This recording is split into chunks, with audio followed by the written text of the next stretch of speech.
The 33 sermons on Nibbāna were delivered by the Venerable Bhikkhu Kaṭukurunde Ñāṇananda in Sinhala at Mitrigala Nissaranavanaya Forest Hermitage. They were translated into English by the same Venerable monk, presently residing at Potkulkala Forest Hermitage in Kandagedara Devalagam. Namo tassa bhagavato arahato samma sambuddhassa. Namo tassa bhagavato arahato samma sambuddhassa. Namo tassa bhagavato arahato samma sambuddhassa. Etang santang etang panitang yadidang sabba sankhara samato sabbopadhipati nisaggo tanhakhayo virago nirodho nibbāna. This is peaceful, this is excellent, namely, the stilling of all preparations, the relinquishment of all assets, the destruction of craving, detachment, cessation, extinction. With the permission of the most venerable great preceptor and the assembly of the venerable meditative monks, the second sermon on Nibbāna has come up for today. Towards the end of our sermon the other day, we raised the point, why is it improper to ask such questions as, what is the purpose of Nibbāna? Why should one attain Nibbāna?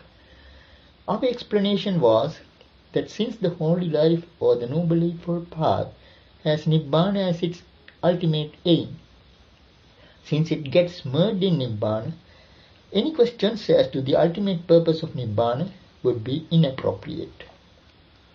In fact, at some places in the canon, we find the phrase Anuttara Brahmacharya Pariyosana used with reference to Nibbāna. It means that Nibbāna is the supreme consummation of the holy life. The following standard phrase announcing a new arahant is very often found in the suttas. Yasathāya kulaputta sammadevagarasmānagaryam pabbajanti tadanuttarang brahmacharya pariyosanam dittheva dhammi sayang abhinya saccikatva upasampadya vihasi. In this very life, he realized by his own higher knowledge and attained to that supreme consummation of the holy life, for the purpose of which clansmen of good family rightly go forth from home to homelessness. Now, what is the justification for saying that one attains to Nibbāna by the very completion of the holy life? This Noble Eightfold Path is a straight path. Ujjuko nama somaggo abhaya nama sadisa. This path is called the straight, and the direction it goes is called the fearless. In the Itivuttaka, we come across a verse which expresses this idea more vividly. Sekassa sikkhamanassa ujjumaggānusārino khayasmin paṭhamam ñāṇam tato aññā anantara. The learner, learning in pursuit of the straight path, first comes the knowledge of destruction and then immediately the certitude. It is the fruit of arahantship which gives him the certitude of the attainment of Nibbāna. Here the word anantara has been used. That concentration proper to the fruit of arahantship is called anantariko samadhi. This means that the attainment of the fruit is immediate.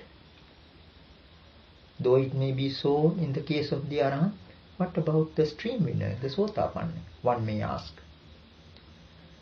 There is a general belief that in the case of a sotā-panna, the vision of Nibbāna is like a glimpse of a distant lamp on a road with many bends, and the sotā-panna has just negotiated the first bend.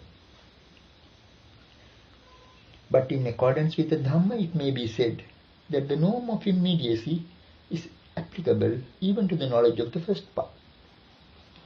One who attains to the fruit of stream winning may be a beggar, an illiterate person, or a 7-year-old child. It may be that he has heard the Dhamma for the first time. All the same, a long line of epithets is used with reference to him in the suttas as his qualifications. Viditadhammo, pattadhammo, viditadhammo, pariyogā hadhammo, tinna vicikicchā, vigatakatham katho. vesārajyappatto aparappaccio satthusāsa. Viditadhammo. He is one who has seen the Dhamma, the truth of Nibbāna. It is said in the Ratanasutta that along with the vision of the first path, 3 fetters are abandoned, namely sakkāyaditti, the selfhood whip, vicikicchā, sceptical doubt, and sīlabbataparāmāsa, attachment to holy vows and ascetic practices. Some might argue that only these fetters are abandoned at this stage because it is a glimpse of Nibbāna from a distance. But then there is this second epithet, pattadhammo, which means that he has reached the Dhamma, that he has arrived at Nibbāna. Not only that, he is viditadhammo, he is one who has understood the Dhamma, which is Nibbāna. He is pariyogā, he has plunged into the Dhamma, he has dived into the Dhamma, which is Nibbāna. He is thinna vicikicchā, he has crossed over doubts. Vigatakathangkato, his waverings are gone. Vesārajyappatto, he has attained to proficiency. Aparappaccio satthusāsa, in regard to the dispensation of the teacher, he is not dependent on others. And that is to say, that he could attain to Nibbāna even without another's help, though of course, with the teacher's help, he would attain it sooner. So this string of epithets testifies to the efficacy of the realization by the first path. It is not a mere glimpse of Nibbāna from a distance. It is a reaching, an arrival, or plunge into Nibbāna. For purposes of illustration, we may bring in a legend connected with the history of Sri Lanka. It is said that when King Gajabahu invaded India, one of his soldiers, Nila, who had Herculean strength, parted the sea water with a huge iron bar in order to make way for the king and the army. Now when the supramundane path arises in the mind, the power of thought is as mighty as the blow of Nila with his iron bar. Even with the first blow, the sea water parted so that one could see the bottom. Similarly, the sweeping influxes are parted for a moment when the transcendental path arises in the mind, enabling one to see the very bottom, Nibbāna.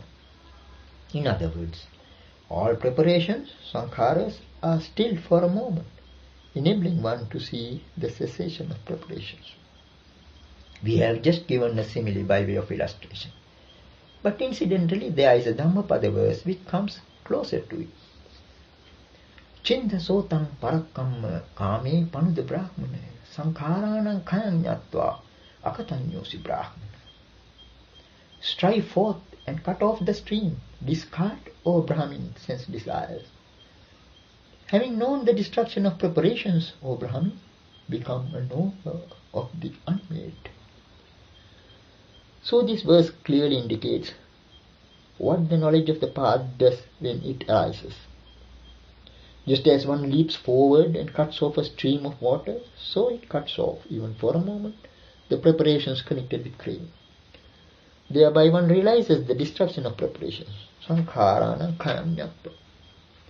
Like the sea water parted by the blow of the iron bar, preparations part for a moment to reveal the very bottom, which is unprepared, the asankhata. Akata, or the unmade, is the same as asankhata, the unprepared. So one has had a momentary vision of the sea bottom, which is free from preparations. Of course, after the experience, influxes flow in again. But one kind of influxes, namely the tasava, influxes of vibes, are gone for good and will never flow again. Now how was it that some with keen wisdom like Bahya attained arahantship even while listening to a short sermon from the Buddha? They had dealt 4 powerful blows in quick succession with the iron bar of the path knowledge to clear away all possible influxes. What is called akata or asankhata, the unmade or the unprepared, is not something out there in a distance, as an object of thought. It is not a sign to be grasped by one who wants to attain Nibbāna. Language encourages us to think in terms of science. very often we find it difficult to get rid of this habit.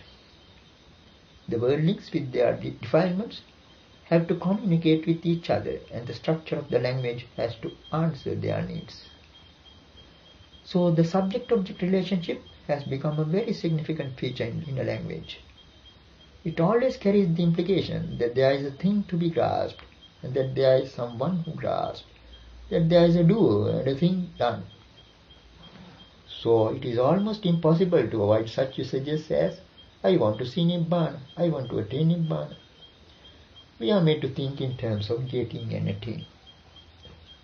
However, sometimes the Buddha reminds us that this is only a conventional usage, and that these worldly usages are not to be taken too seriously.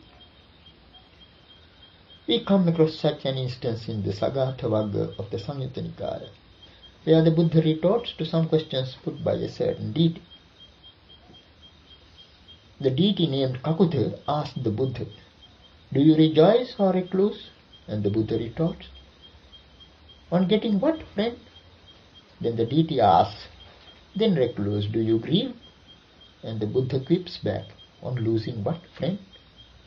So the deity concludes, "Well then, recluse, you neither rejoice nor grieve."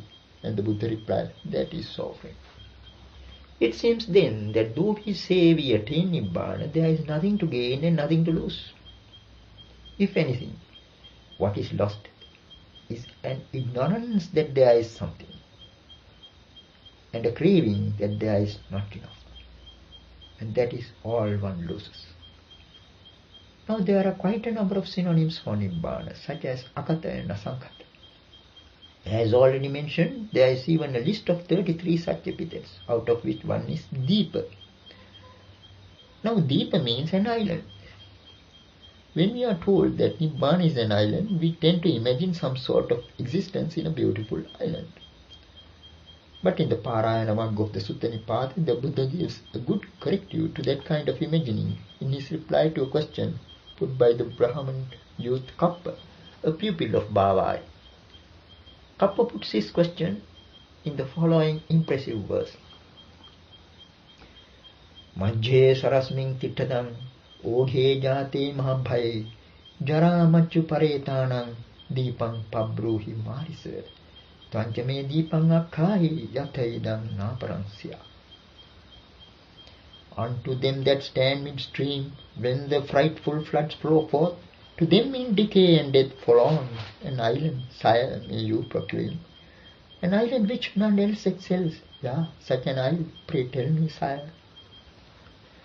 And the Buddha gives this answer in two inspiring verses. Majjhe sarasming tittadam oghe jate mahabhaye jaramachu paretanam dīpaṃ pabrumi kapati akincanam anādanam etam dīpaṃ anāparam Nibbānamiti nang brūmi jaramachu parikkhya. Unto them that stand midstream, when the frightful floods flow forth, to them in decay and death forlorn, an island Kappa I shall proclaim. Owning not, grasping not, the isle is this, none else besides Nibbāna. That is how I call that isle, wherein is decay decayed, and death is dead. Akincanam means owning nothing. Anādanam means grasping nothing. Etam dīpaṃ anāparam. This is the island, nothing else. Nibbānamiti nang brūmi jaramachu parikkhya. And that I call Nibbāna, which is the extinction of decay and death. From this also we can infer that words like akatha, asankhata and sabbasankhara samatha are full-fledged synonyms of Nibbāna. Nibbāna is not some mysterious state quite apart from them. It is not something to be projected into a distance. Some are in the habit of getting down to a discussion on Nibbāna by putting sankhata on one side and asankhata on the other side. They start by saying that sankhata or the prepared is anicca or impermanent. If sankhata is anicca, they conclude that asankhata must be nicca, that is, the unprepared must be permanent. Following the same line of argument, they argue that since sankhata is dukkha, asankhata must be sukha. But when they come to the third step, they get into difficulties. If sankhata is anatta or not self, then surely asankhata must be atta or self. At this point, they have to admit that their argument is too facile, and so they end up by saying that after all, Nibbāna is something to be realized. All this confusion arises due to a lack of understanding of the law of dependent arising, paticca-samuppada. Therefore, first of all, we have to say something about the doctrine of paticca-samuppada. According to the Arya Pariyesana Sutta of the Majjhima Nikāya, the Buddha, soon after his enlightenment, reflected on the profundity of the Dhamma and was rather disinclined to preach it. He saw 2 points in the doctrine that are difficult for the world to see or grasp. One was paticca-samuppada. Yuddha-samnidang thānam yadidang idappaccheta paticca-samuppādo.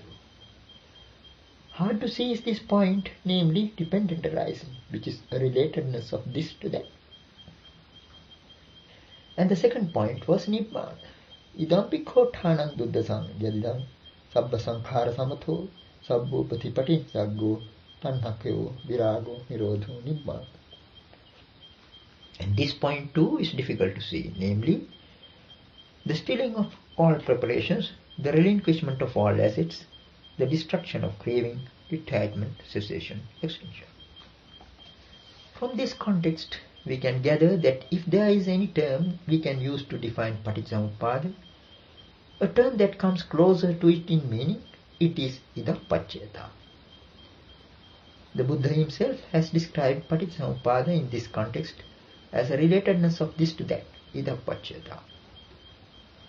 As a matter of fact, the basic principle which forms the noble norm of this doctrine of dependent arising is this idappaccheta. Let us now try to get at its meaning by examining the doctrine of paticca-samuppada. In quite a number of contexts, such as the Bahudhātuka Sutta of the Majjhima Nikāya and the Bodhivagga of the Udāna, the law of paticca-samuppada is set out in the following manner. Imasmin sati idang hoti, imas suppada idang uppaditi, imasmin asati idang nahoti, imasya nirodha idang nirujjati. Yadidam avijjāpaccaya sankhāra, sankhārapaccaya viññānam, viññānapaccaya nāmarūpaṃ, nāmarūpaccaya salayatanam, salayatanapaccaya phasso, phassapaccaya vedanam, vedanapaccaya tanhā, tanhāpaccaya upādānam, upādānapaccaya bhavo, bhavapaccaya jāti, jātipaccaya jarāmaranam, soka parideva dukkha domanam supāyāsā sambhavanti. Evametasya kevalasya dukkha khandasya samudaya hoti. Avijjāyattva sesa viraga nirodha sankhara nirodho, sankhara nirodha viññāna nirodho, viññāna nirodha nāmarupa nirodho, nāmarupa nirodha salayata nirodho, salayata nirodha phassa nirodho, phassa nirodha vedana nirodho, vedana nirodha tanhā nirodho, tanhā nirodha upādāna nirodho, upādāna nirodha bhava nirodho, bhava nirodha jāti nirodho, jāti nirodha jarāmaranam soka parideva dukkha domana supāyāsā nirujjanti. Evametasya kevalasya dukkha khandasya nirodho hoti. Thus, this being, this comes to be. With the arising of this, this arises. This not being, this does not come to be. With the cessation of this, this ceases. And that is to say, dependent on ignorance, preparations come to be. Dependent on preparations, consciousness. Dependent on consciousness, name and form. Dependent on name and form, the sixth sense basis. Dependent on the sixth sense basis, contact. Dependent on contact, feeling. Dependent on feeling, craving. Dependent on craving, grasping. Dependent on grasping, becoming. Dependent on becoming, birth. Dependent on birth, decay and death. Sorrow, lamentation, pain, grief and despair come to be. Thus is the arising of this entire mass of suffering. But with the complete fading away and cessation of ignorance comes the cessation of preparation. With the cessation of preparations, the cessation of consciousness. With the cessation of consciousness, the cessation of name and form. With the cessation of name and form, the cessation of the sixth sense basis. With the cessation of the sixth sense basis, the cessation of contact. With the cessation of contact, the cessation of feeling. With the cessation of feeling, the cessation of craving. With the cessation of craving, the cessation of grasping. With the cessation of grasping, the cessation of becoming. With the cessation of becoming, the cessation of birth. With the cessation of birth, the cessation of decay and death, sorrow, lamentation, pain, grief, and despair cease to be. Thus is the cessation of this entire mass of suffering. This is the thematic statement of the law of Paṭisamuppada. It is set out here in the form of a fundamental principle. Imasmiṃ sati idam hoti. This being, this comes to be. Imasuppada idam uppadyati. With the arising of this, this arises. Imasmiṃ asati idam nahoti. This not being, this does not come to be. Imassa nirodha idam nirujjati. With the cessation of this, this ceases. It resembles an algebraical formula. And then we have the conjunctive yadidam, which means namely this, or that is to say. This shows that the foregoing statement is axiomatic and implies that what follows is an illustration. So the 12-linked formula beginning with the words avijja paccaya sankhara is that illustration. No doubt, the 12-linked formula is impressive enough. But the important thing here is the basic principle involved, and that is the fourfold statement beginning with imasmiṃ sati. This fact is very clearly brought out in a certain sutta in the Nidāna Vagga of the Samyutta Nikāya. There the Buddha addresses the monks and says, Paticcasamuppadanca vo bhikkave desisāmi paticcasamuppanne ca dhamme. Monks, I will teach you dependent arising and things that are dependently arisen. In this particular context, the Buddha makes a distinction between dependent arising and things that are dependently arisen. In order to explain what is meant by dependent arising or paticcasamuppada, he takes up the last two links in the formula in the words jati paccaya bhikkave jara maranam. Monks dependent on birth, decay and death. Then he draws attention to the importance of the basic principle involved. Pādāvā tathāgatānaṁ anuppādāvā tathāgatānaṁ ṭhitāva sādhātu dhamma ṭhitatā dhamma niyamata idappacchayata, etc. Out of the long exhortation given there, this is the part relevant to us here. Jati paccaya bhikkave jara maranam. Dependent on birth or monks is decay and death.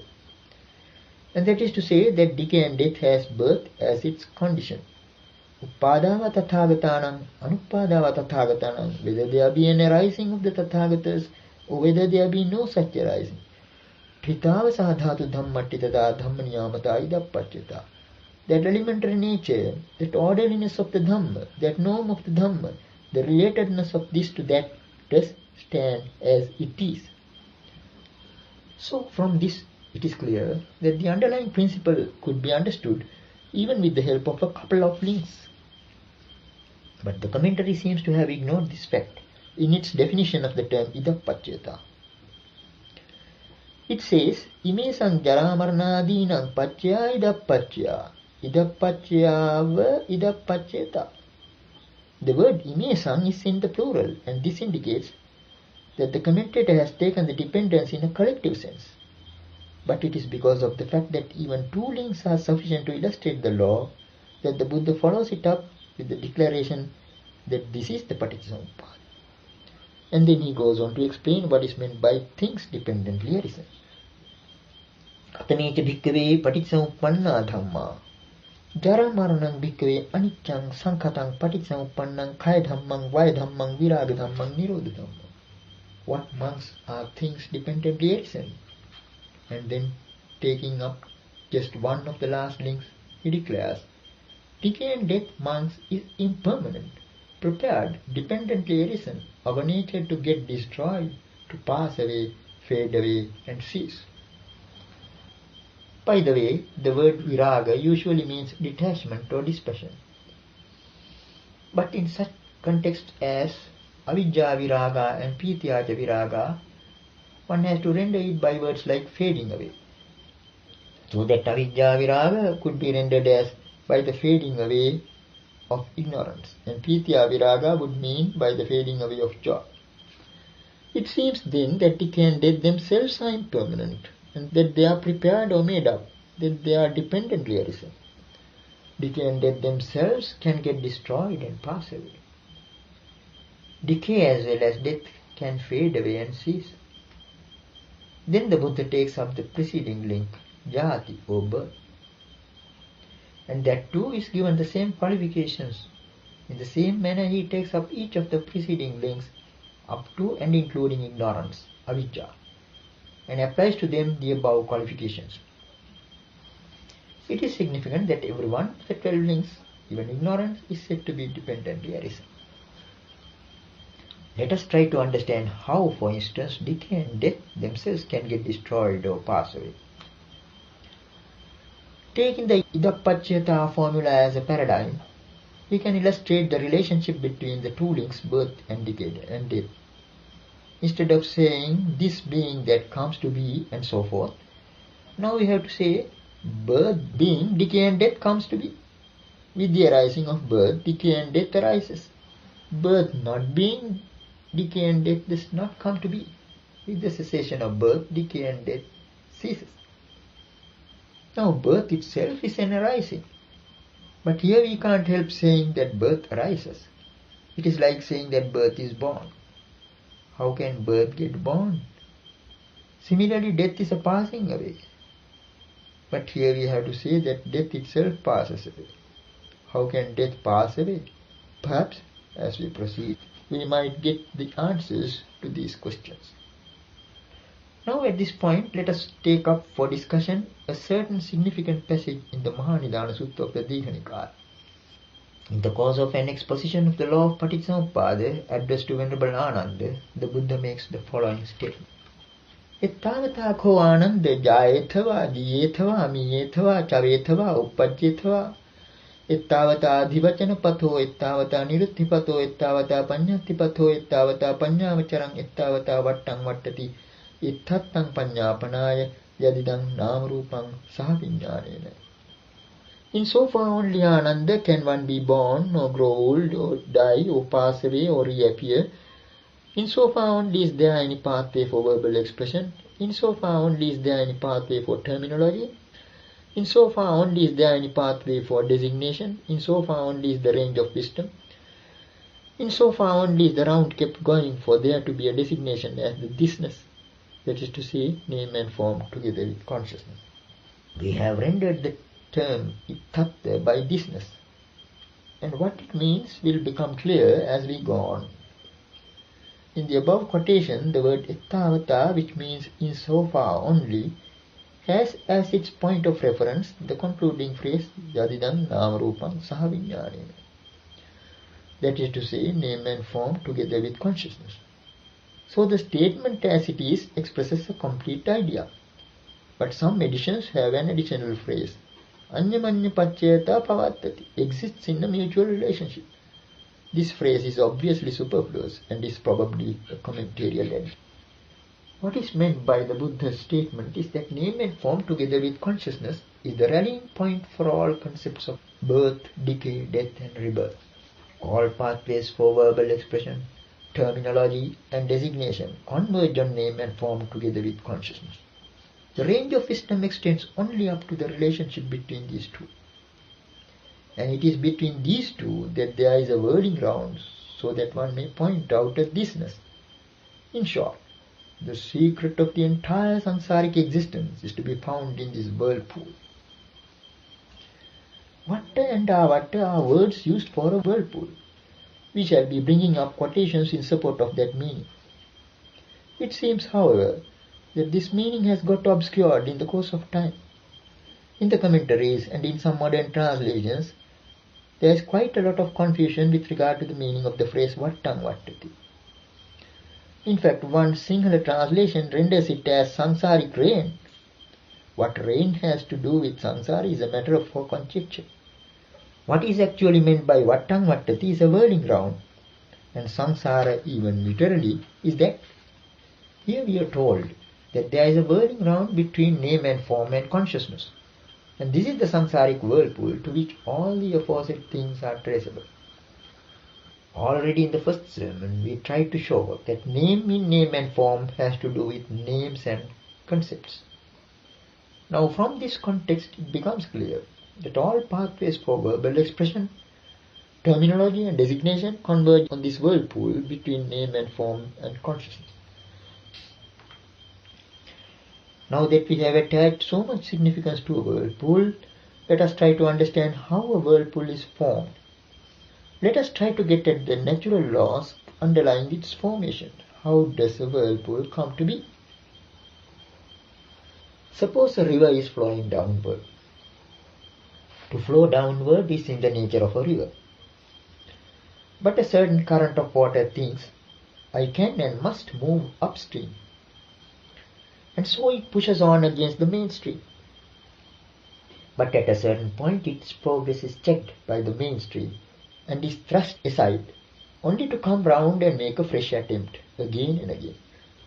All these obstinate and unsuccessful attempts gradually lead to a whirling round. As time goes on, the runaway current understands, as it were, that it cannot move forward.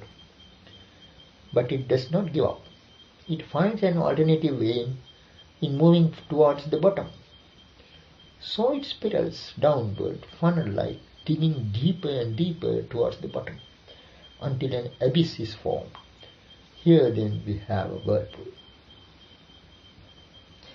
While all this is going on, there is a crying need to fill up the chasm, and the whirlpool develops the necessary force of attraction to cater to it.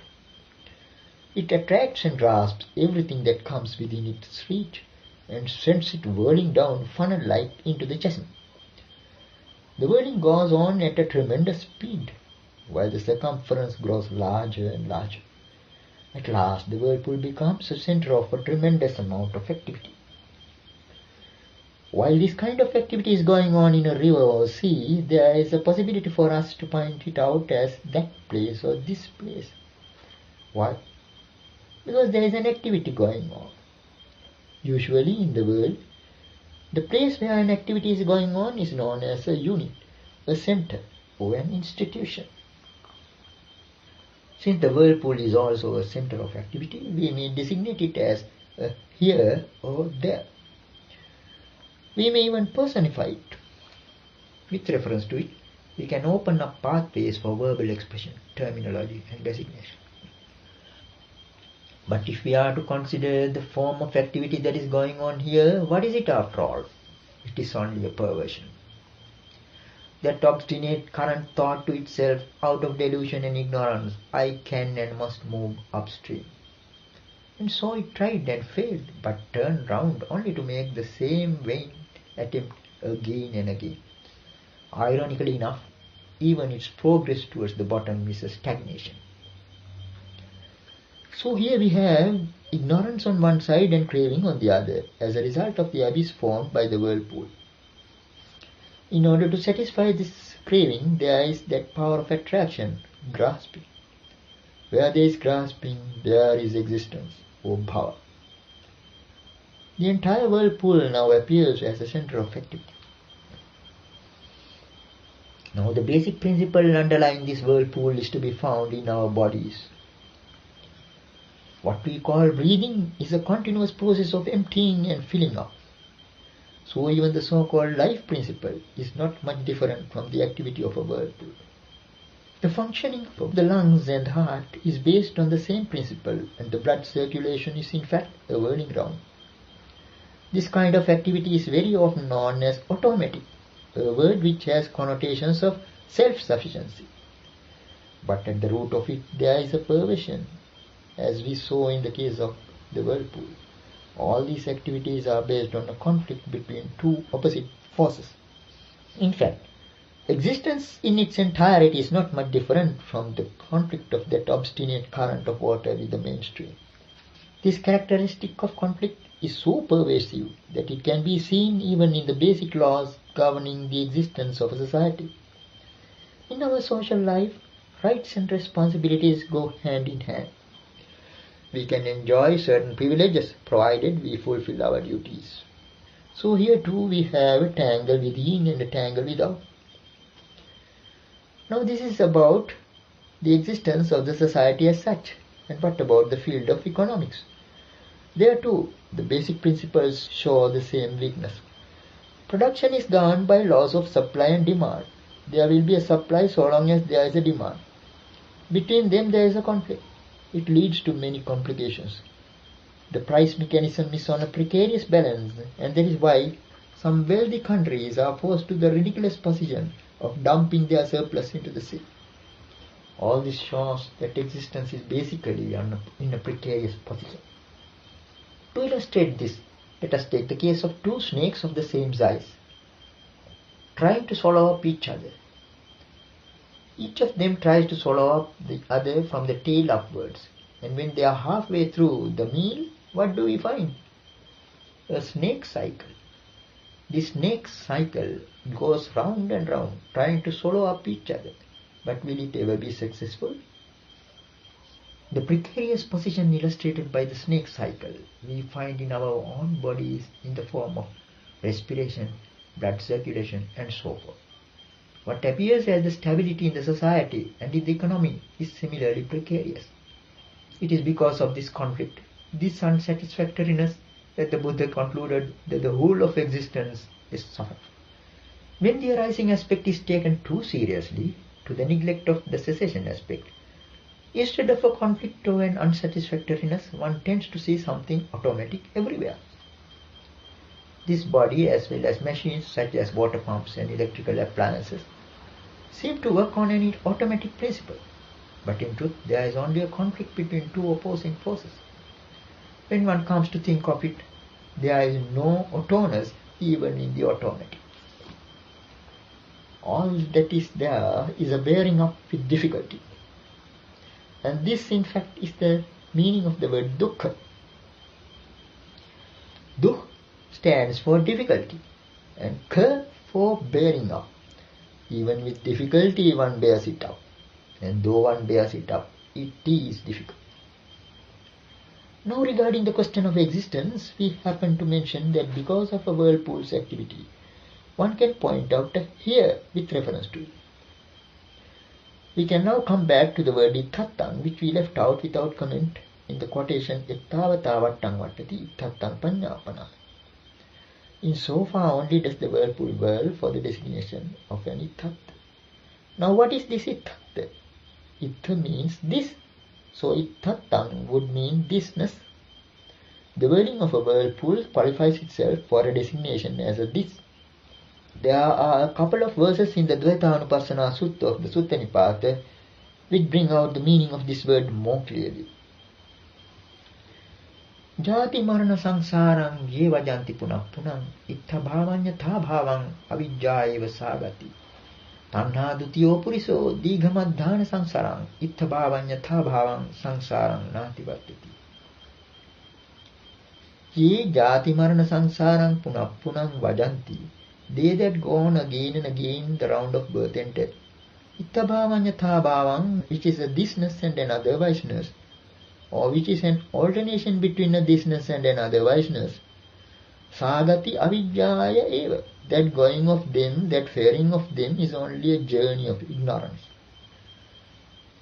Tanhā dutiyo puriso, the man with craving as his second or his companion.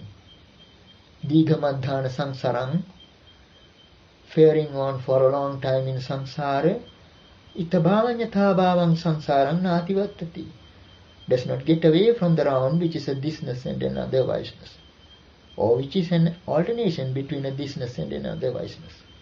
What is meant by it is the transcendence of samsara. We saw above how the concepts of a here arose with the birth of a whirlpool. In fact, one's birth is at the same time the birth of a here or this place. And that is what is meant by ittabhava, the two verses quoted above. Ittabhava and ittatta both mean thisness. In both verses, this thisness is coupled with an otherwiseness, anyathabhava. Here too we see a conflict between two things, thisness and otherwiseness.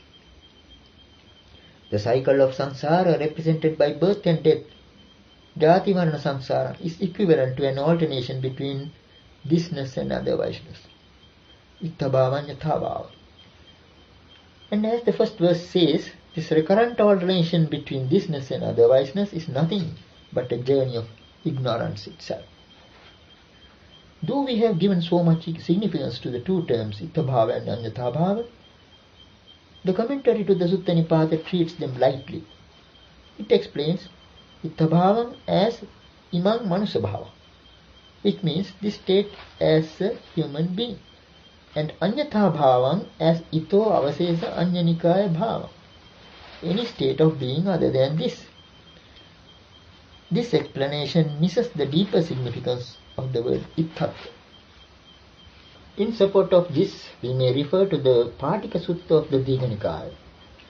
There we are told that when the world system gets destroyed at the end of an eon, some being or other gets reborn in an empty Brahma mansion, and after being there for a long time, thinks out of feeling of loneliness, ahovata anyepi sattā itthattaṃ āgaccheyum. How nice it would be if other beings also come to this state. In this context, the word itthatta refers to the Brahma world and not the human world. From the point of view of the Brahmas, itthatta refers to the Brahma world, and only for us here it means the human world. However, this is just a narrow meaning of the word itthatta. When the reference is to the entire round of existence or samsara, itthatta does not necessarily mean this human world. The two terms have a generic sense because they represent some basic principle. As in the case of a whirlpool, thisness is to be seen together with an otherwiseness. This illustrates the conflict characteristic of existence. Wherever a thisness arises, a possibility for an otherwiseness comes in. Itthabhava and anyathabhava go together.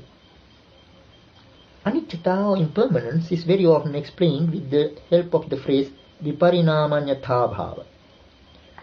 Now here too we have the word anyathabhava. Here the word preceding it gives a clue to its true significance. Viparinama is quite suggestive of a process of evolution. Strictly speaking, parinama is evolution, and parinata is the fully evolved or mature state. The prefix V stands for the anticlimax. The evolution is over, now it is becoming other. Ironically enough, this state of becoming other is known as otherwiseness, anyathabhava. And so this twin, itthabhava and anyathabhava, tell us the nature of the world. Between them, they explain for us the law of impermanence. In the section of the trees in the Anguttara Nikāya, the three characteristics of a sankhata are explained in this order. Upādo paññāyati, vayo paññāyati, thitassa anyathattaṃ paññāyati. An arising is manifest, a passing away is manifest, and an otherwiseness in the persisting is manifest. This implies that the persistence is only apparent, and that is why it is mentioned last. There is an otherwiseness even in this apparently persistent. But later scholars prefer to speak of three stages as upada, thiti, bhanga, arising, persistence and breaking up. However, the law of impermanence could be sufficiently understood even with the help of two words, itthabhava and anyathabhava, thisness and otherwiseness. Very often we find the Buddha summing up the law of impermanence in the two words samudaya and vaya, arising and passing away. There is an apparent contradiction in the phrase thitassa anyathatta, but it reminds us of the fact that what the world takes as static or persisting is actually not so. The so-called static is from beginning to end an otherwiseness. Now if we are to relate this to the two links jati and jara maranam in Paticcasamuppada, we may say that as soon as one is born, the process of otherwiseness sets in. Wherever there is birth, there is death.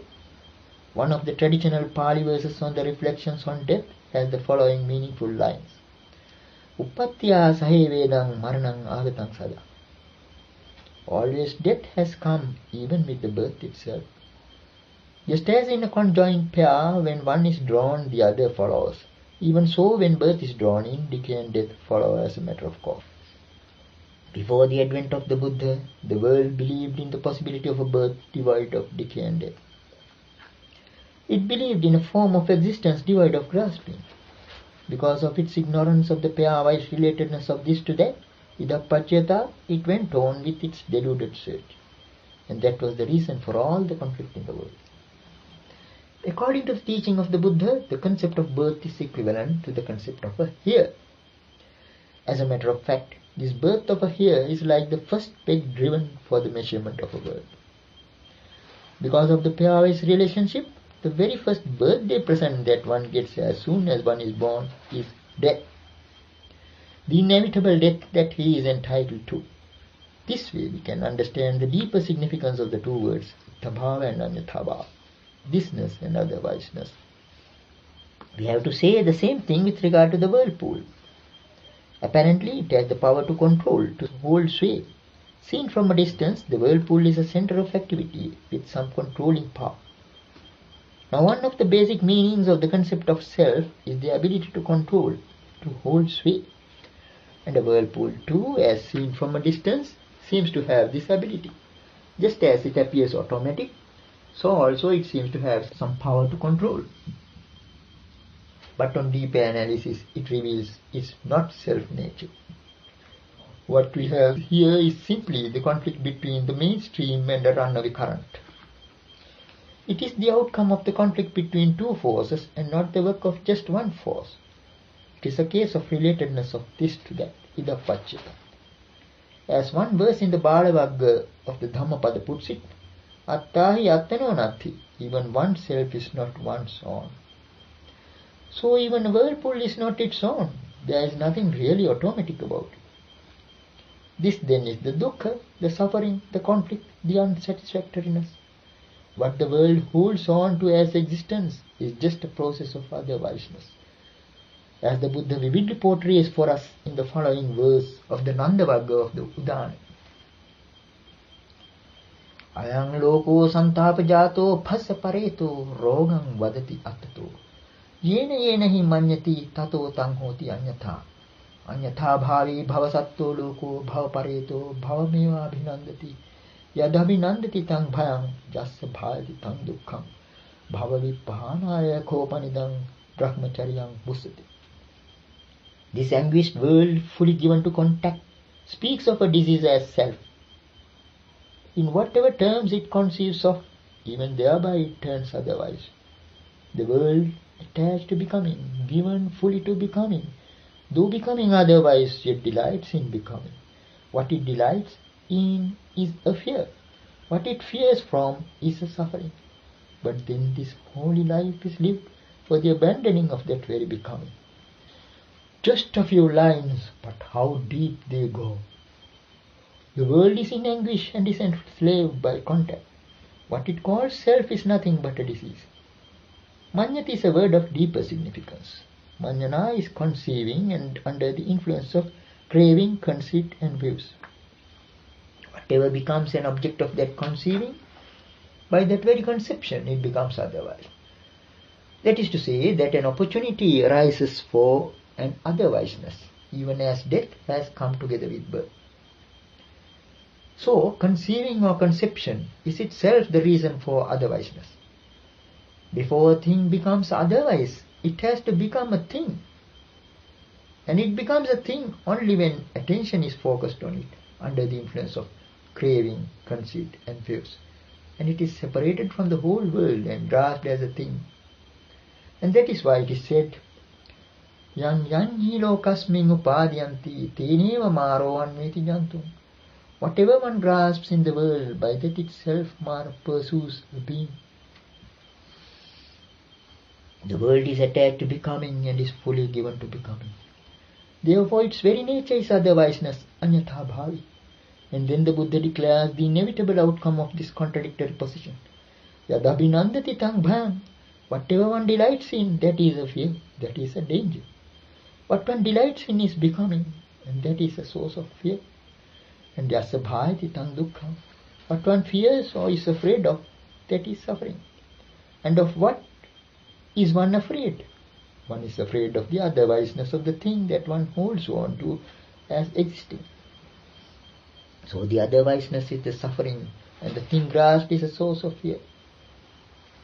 For instance, when one is walking through a town with one's pockets full of gems, One is afraid because of the valuables in one's pockets. Even so, the existence that one delights in is a source of fear. What one fears is change or otherwiseness, and that is suffering. Therefore it is that this holy life is lived for the abandonment of that very becoming our existence. So from this quotation it becomes clear that the nature of existence is otherwiseness. It is the insight into this nature that is basic in the understanding of idappajjata. What is known as the arising of the Dhamma is the understanding of this predicament in worldly existence. But that Dhamma arises together with the solution for this predicament. Yankinca samudaya dhammang sabbang tang nirodha dhamma. Whatever is of a nature to arise, all that is of a nature to cease.